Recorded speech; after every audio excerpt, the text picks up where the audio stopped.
Ocala's information station, 1370 WOCA. Ocala.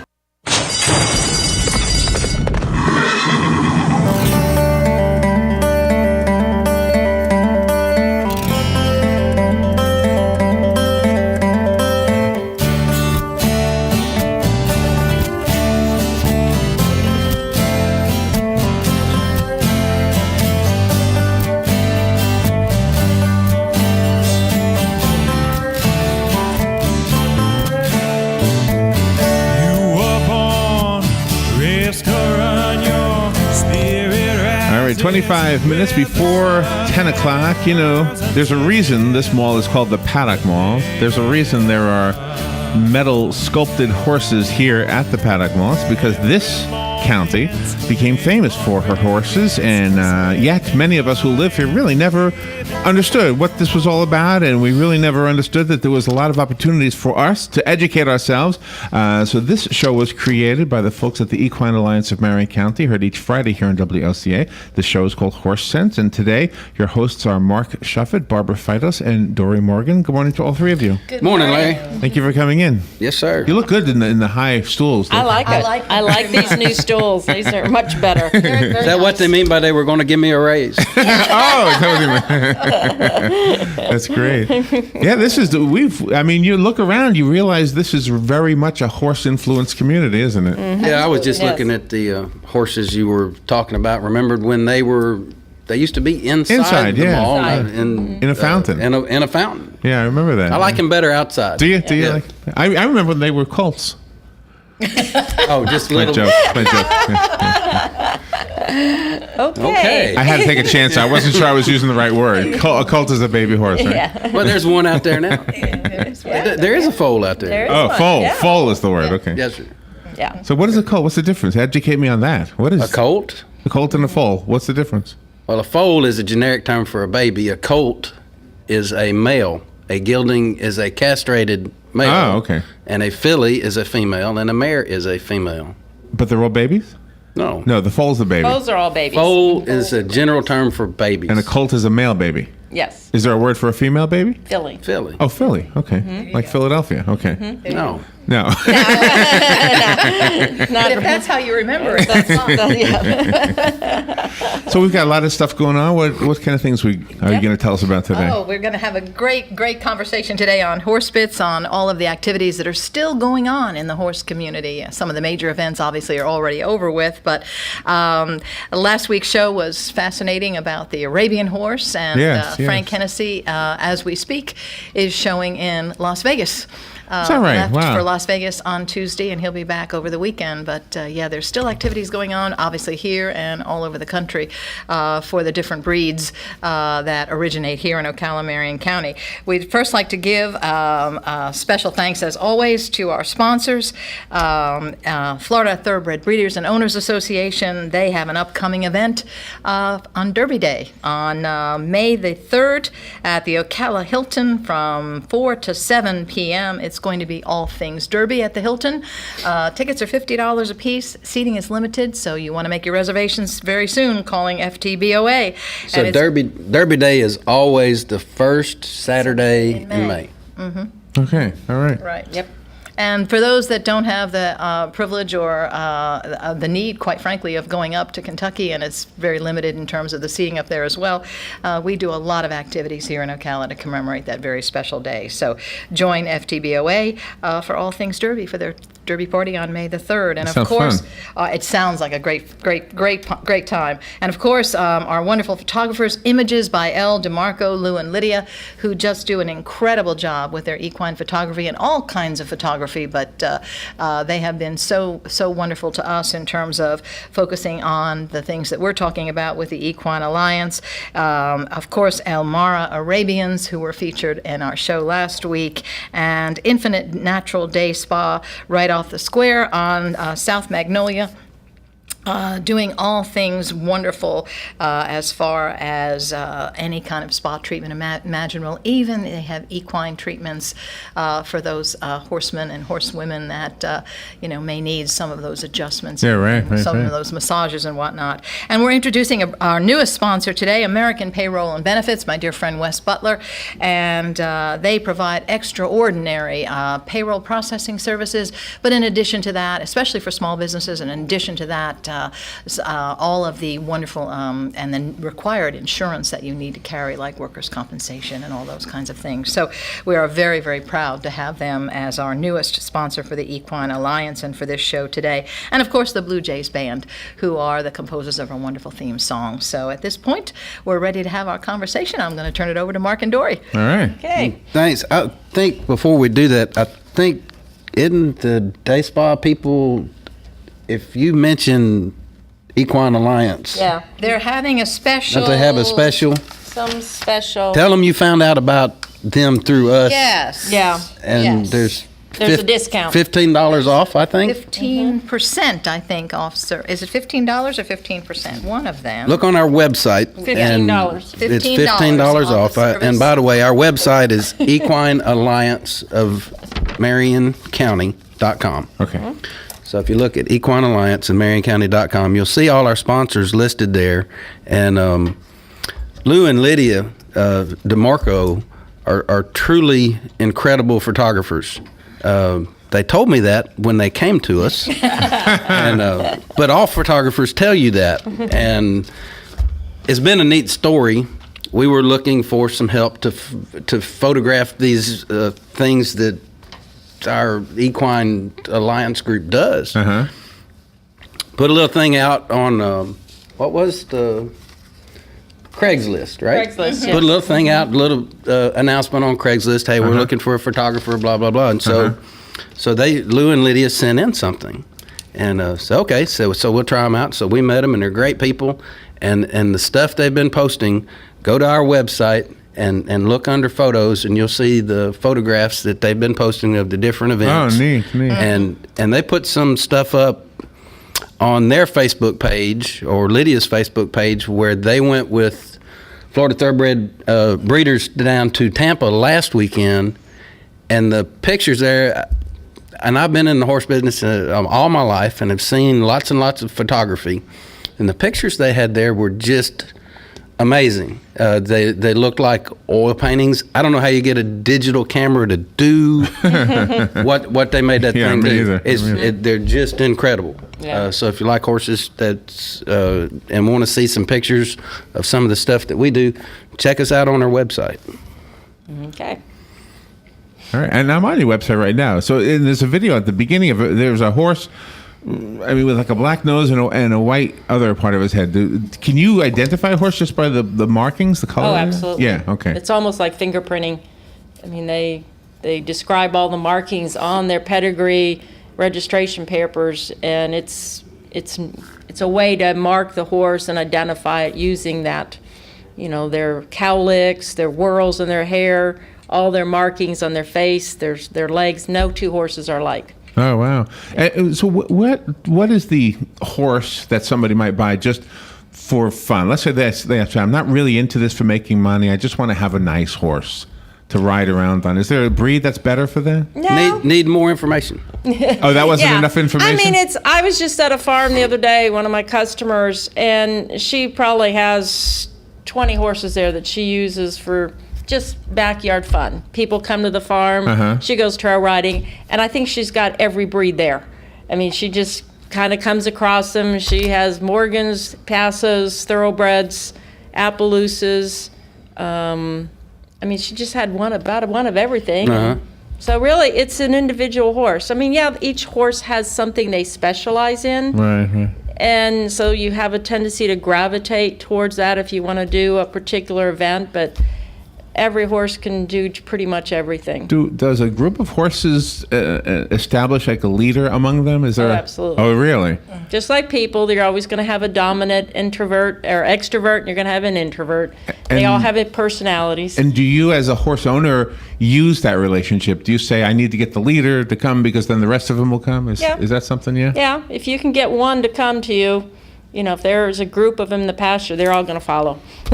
They're herd animals, so yeah, I'll have one that I might call and whistle to.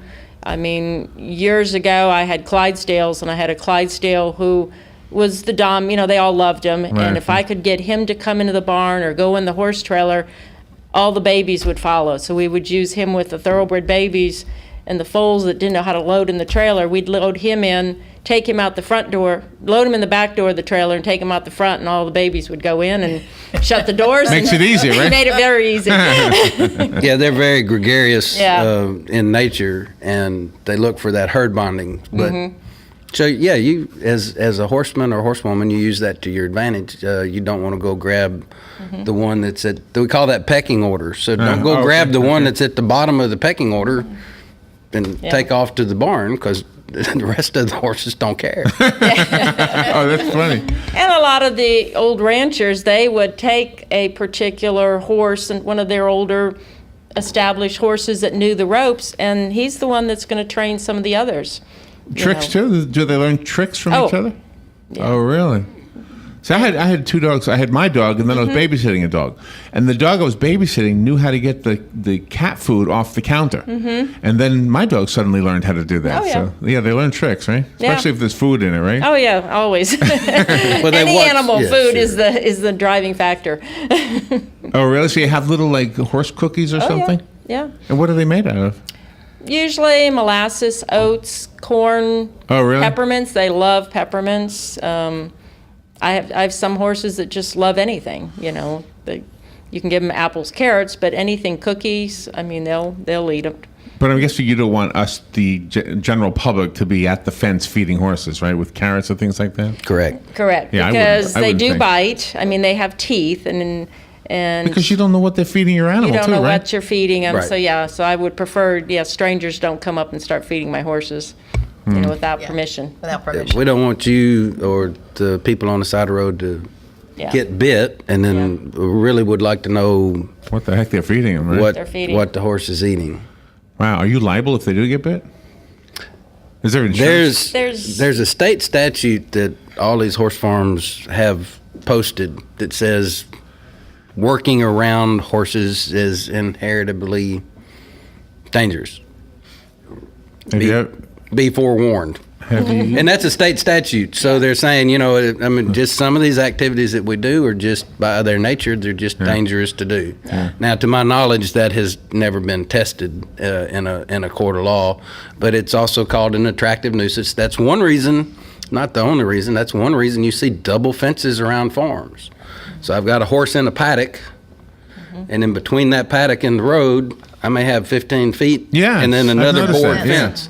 Well, that keeps you, Larry, 15 feet farther away from reaching over my fence. Ah, okay. So that, you know what? I always thought that was like an exercise area, like a little trail or something. No, Yeah? it's more for security, and if a horse, and it's more for the horse's security. Say that something happens to that paddock that horse is in on my farm, tree falls on it, something happens to the gate, Right. whatever, they get a hole in the fence. Well, if the horse gets out of the paddock, he's still on my farm. He's Still not another on fence. the road. Yeah, so that's an extra goodness. barrier to protect, or if a car ran through that first fence, we Yeah, got and if another the- fence right. keeping the horse in. So it's a protection. Do they like to go for a ride, like a dog does? Like when you put them in that trailer, do they like that? Some of Some them horses do. Oh, really? I had one. I have to hide him in the barn because if he saw that trailer coming and that door open, he was going to be in it whether he was allowed to go or not. He'd jump fences to get in that trailer. Oh, wow. Yeah, a lot of competition horses are gone maybe 2-3 weekends a month, and they seem to enjoy as much as a horse can enjoy something. Yeah. I mean, Yeah. Well, there was a story the other day about the. I guess our legislators want to do away with the dog racing, saying that the dogs don't really like the racing. I thought, I bet you they do. My dog loves running around. If an animal does not like something, they're not going to do it. They're not going to run fast. I mean, if a dog did not like to run when that gate opens, they're not going to run. Same with a horse. If he doesn't want to run when that gate opens, they don't run. He's not going to run. He's going to stand there and go the other way. Wow. You know? Wow. That wouldn't be good. He's not a racehorse. Does that Yeah, ever happen? With there's a race and the horse just says, yeah, never mind. Yeah. For various reasons. Sometimes when you get to a race, typically, no, it's not going to happen. But there could be some reason. Maybe he got tangled or, the jockey wasn't ready.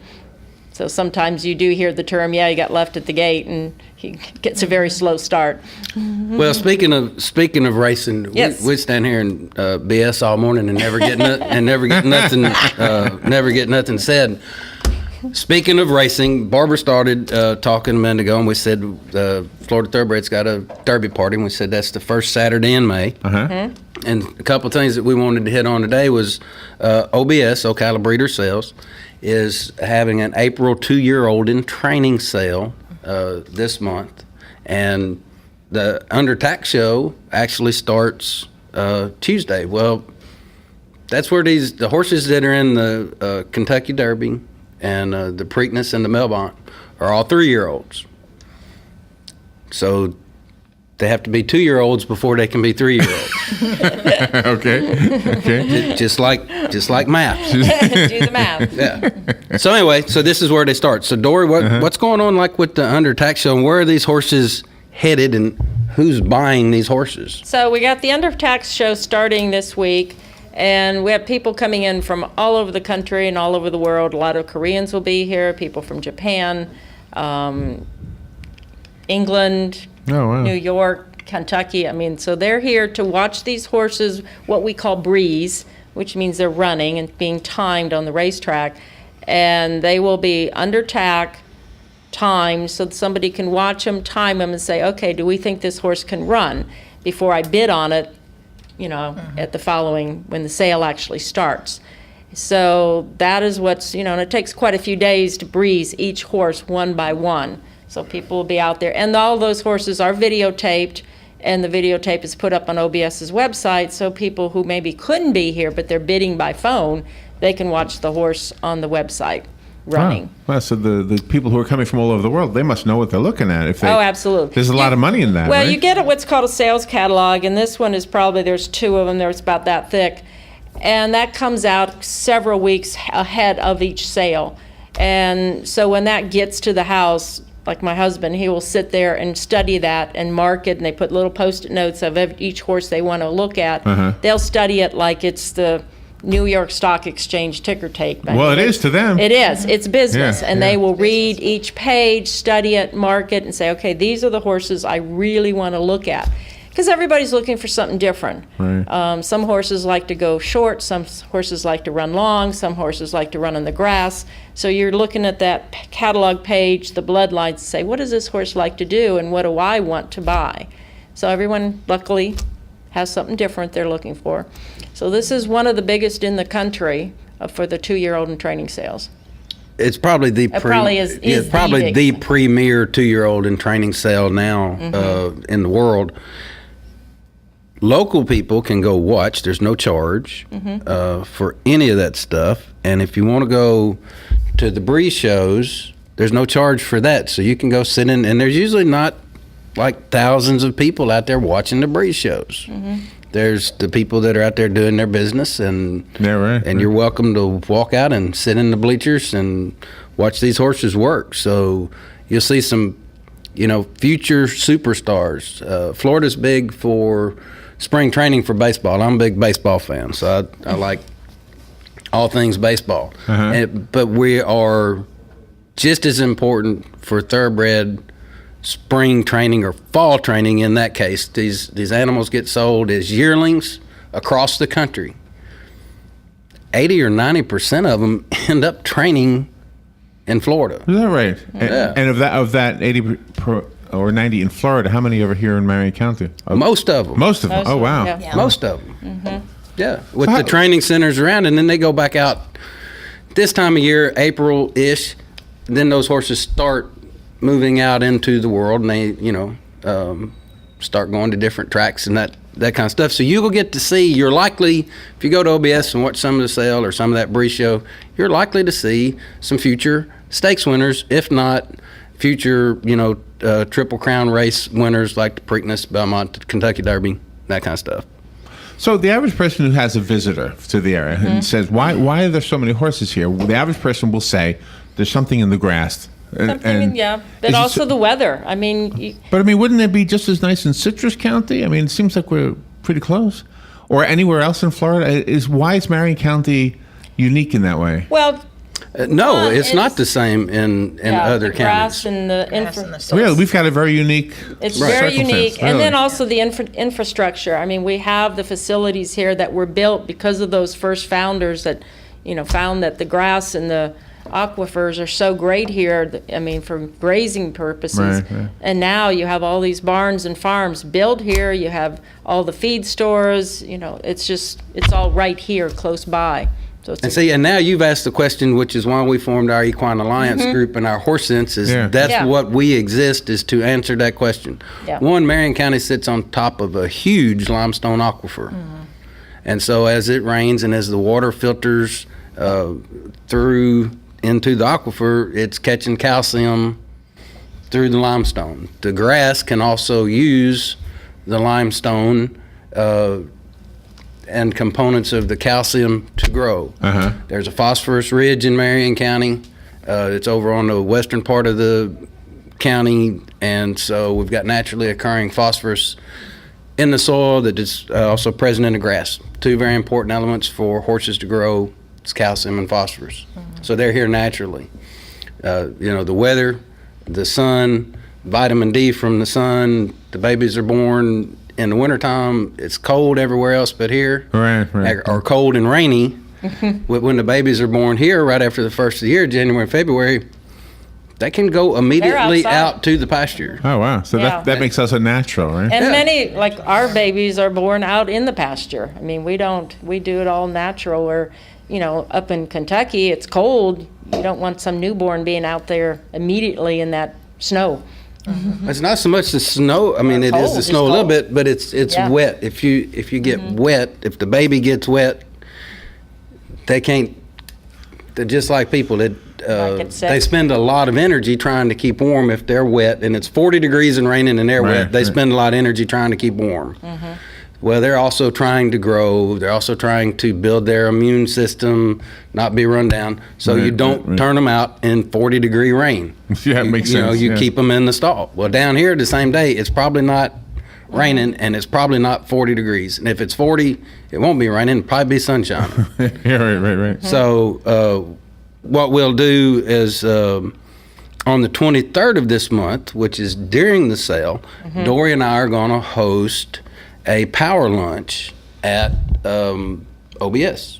So you can meet us. That doesn't mean we're going to buy your lunch.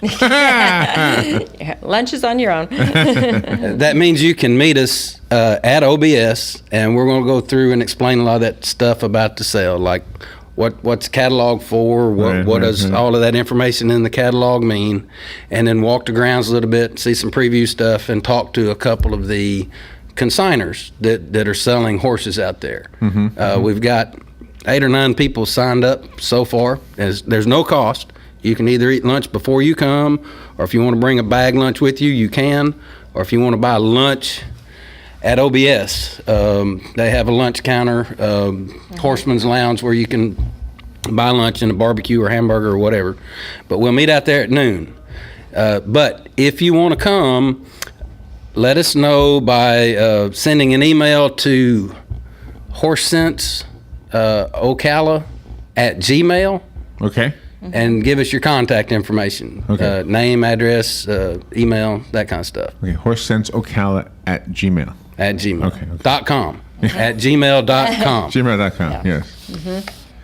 All right, so when we call Marion County the horse capital of the world. And again, a visitor comes down and says, I thought Kentucky was. What is the answer to that? Well, Kentucky, when it comes to thoroughbreds, yes, they have per capita, per area, they have a lot of thoroughbreds. But They don't have what we have, which is every other breed. So they're the thoroughbred capital of the world. No, not even that, huh? It's debatable between the two of us. Is it a rivalry, a friendly one? Yeah. It's a rivalry. Yeah. But we have all the other breeds that they don't. I mean, we have the quarter horses here, the Passos, the draft horses, minis. I mean, I can go on and name just about every breed is in this county. And there'll be some superstar for every breed. Yeah. Whether it's a draft horse or a thoroughbred, it's not just we have one kind of horse. Right. They're all here. They're here. They're show horses. They're, like you say, a superstar from the bloodlines. They've all called this place home, probably. Well, thank you for today. We're out of time, and I didn't even realize we were that close. Yeah. That's okay. Thank you again. We need an hour. Yeah, we might not. Hang in there. We'll take a little break. Fox News is coming up, and after Fox News, Ocala Magazine Radio with your host, Kelly Hart. This is The Source, WOCA. Thank you. Fox News Radio, I'm Lillian Wu. A devastating crash on a California interstate, killing 10 people, including several students. We have crisis counseling at all the schools we've mentioned. Earl Perkins, an official with the Los Angeles Unified